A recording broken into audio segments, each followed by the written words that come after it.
उस रात जब मेरे पति घर से बाहर निकले तो मुझे ऐसा लगा कि जैसे मेरी दुनिया ही तबाह हो गई है। उस तबाही की आवाज कहीं सुनाई नहीं दी। उसकी जगह एक भयानक चुप्पी ने ले ली। मैं अपनी 10 साल की बेटी के साथ खड़ी उन तस्वीरों और यादों को देख रही थी जो पिछले 17 साल में हमने साथ में संजोए थे। मैंने कई बार उनसे बात करने की कोशिश की, लेकिन हर बार उन्होंने यही जवाब दिया कि हमारी शादी अब खत्म हो चुकी है। उन्होंने इसकी कोई वजह नहीं बताई, ना ही उन्हें इसका कोई पछतावा था। बाद में मुझे उनके दोस्तों के जरिए मालूम चला कि वे अपने साथ काम करने वाली एक महिला के साथ रिलेशनशिप में हैं। उन हालात को बयां करने के लिए स्तब्धरा जाना कोई मुनासिब शब्द नहीं है। मैं अब और जीना नहीं चाहती थी। मैंने खूब सारी दवाइयां एक साथ खाई, शायद मैं मर जाती, लेकिन जाने कैसे मैं बच गई। मैंने उनके आगे कभी अपनी जिंदगी की कल्पना ही नहीं की थी। मैंने अपनी शादी के आगे कभी कुछ सोचा ही नहीं था। मैं अपने प्यार को किसी दूसरी महिला के साथ नहीं देख सकती थी। मैं इस सच्चाई को स्वीकार नहीं करना चाहती थी। मैं अपने जीवन साथी को दूसरी महिला के साथ बांटने के लिए तैयार नहीं थी। खुद से नफरत करने लगी। मैं जलन और दुख से घिरी हुई थी। मैं उस महिला को कोस रही थी, जबकि मैं यह भूल गई थी कि मेरे पति का भी इसमें उतना ही योगदान है। मैं यह भी समझ रही थी कि यह सब कुछ एक पल में नहीं हुआ। बीती कई यादें मेरे दिमाग में चलने लगी और मैं उन्हें एक एक कर जोड़ने लगी। मैंने खुद की तरफ देखना शुरू किया और मुझे लगा कि मैं खूबसूरत नहीं हूँ, ना ही मैं ज्यादा पैसे कमाती हूँ। तुम्हें पाना मेरी खुशकिस्मती है। यह बात मेरे लिए बदलकर ऐसी हो गई कि तुम्हारा मेरी जिंदगी में आना मेरी बदकिस्मती है। तुम बेहद खूबसूरत हो। यह बदलकर हो गया तुम मेरे साथ रहने लायक नहीं हो। मैं उनकी शहरी गर्लफ्रेंड के सामने किसी गांव की गंवार जैसा महसूस करने लगी। सबसे ज्यादा प्यार वो मुझे कहते, तुम्हें तो अंग्रेजी बोलनी तक नहीं आती, कौन तुम्हें नौकरी पर रखेगा। मैं ना सिर्फ उनकी नजरों में गिर रही थी, बल्कि मैं खुद की नजरों में भी अपने आप को कमतर महसूस करने लगी। मुझे लगने लगा कि मैं उनके लायक हूँ ही नहीं। मैं घर का हर एक काम संभालती, बाजार से सामान खरीदने से लेकर घर के बीमार की देखभाल करने तक सभी काम मैं संभालती। उन्होंने मुझे बाहर ले जाना बंद कर दिया, ना किसी पार्टी में, ना डिनर में और ना ही किसी सामाजिक समारोह में। जिस इंसान को मैंने सबसे ज्यादा प्यार किया वही मुझे त्याग रहा था, खुद से दूर कर रहा था। धीरे धीरे हमारे बीच जो प्रेम था वह खत्म होता चला गया। मुझे इस प्रेम के खत्म होने का एहसास हुआ तो मैंने इसे वापस पाने की कोशिशें करने लगी, लेकिन कामयाब ना हो सकी।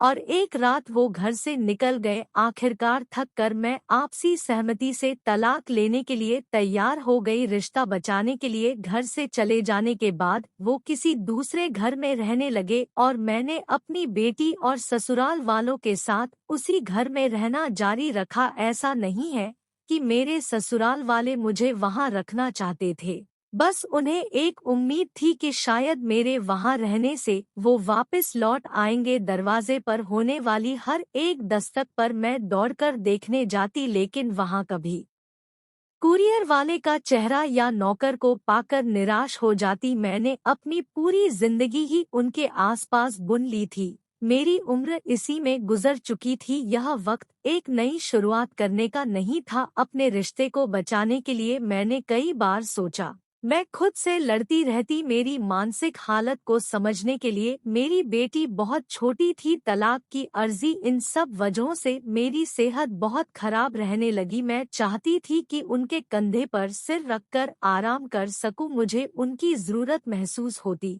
मैं चाहती कि जो घाव उन्होंने मुझे दिए थे वो उस पर मरहम लगा सके।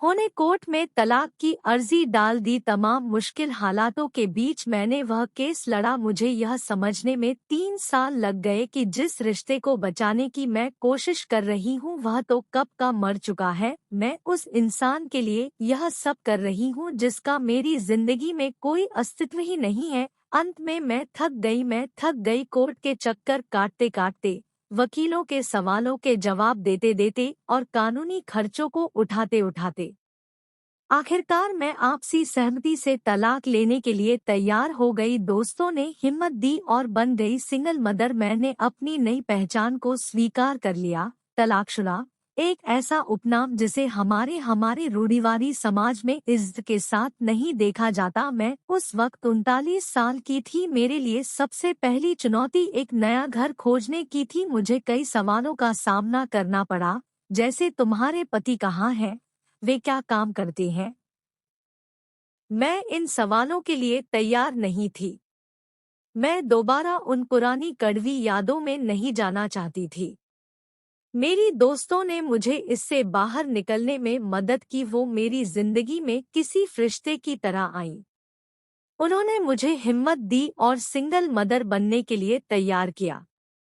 यह सब इतना आसान नहीं था। मेरे पति ने तलाक लेने के तुरंत बाद अपनी उस सहयोगी के साथ शादी कर ली। मैं जब भी उन्हें साथ देखती, मेरे घाव दोबारा हरे हो जाते। नई यादों को संजोने के लिए उसी मुश्किल वक्त में मेरे माता पिता का निधन भी हो गया। मेरी जिंदगी में सिर्फ दो ही चीजें बाकी रह गई, मेरी नौकरी और मेरी बेटी। मैं अपने करियर पर ध्यान देने लगी और धीरे धीरे कॉरपोरेट घरानों की सीढ़ियां चढ़ने लगी। मैं पढ़ने और अपने विचारों को ब्लॉग के रूप में लिखने में व्यस्त रहने लगी। मैंने खुद को अपने पसंदीदा शौक यानी लेखन में व्यस्त कर लिया।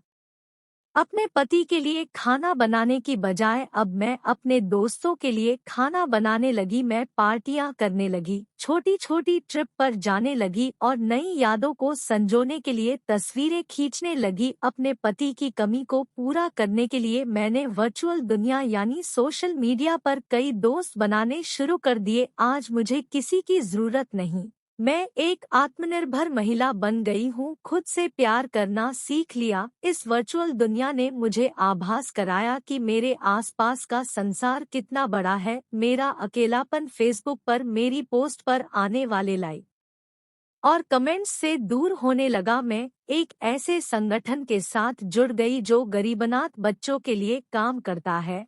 इससे मुझे बहुत ज्यादा सकारात्मक ऊर्जा मिली। मैं एक बार फिर अपनी जिंदगी जीने लगी। मुझे अपनी ताकत का एहसास होने लगा और मैंने अपनी पीएचडी भी पूरा कर ली। जो कुछ भी मेरी जिंदगी से चला गया था, मैं उन तमाम पलों को वापस हासिल करने लगी। शर्म महसूस करने की जगह मैंने लोगों से मिलना और शादियों में जाना शुरू कर दिया।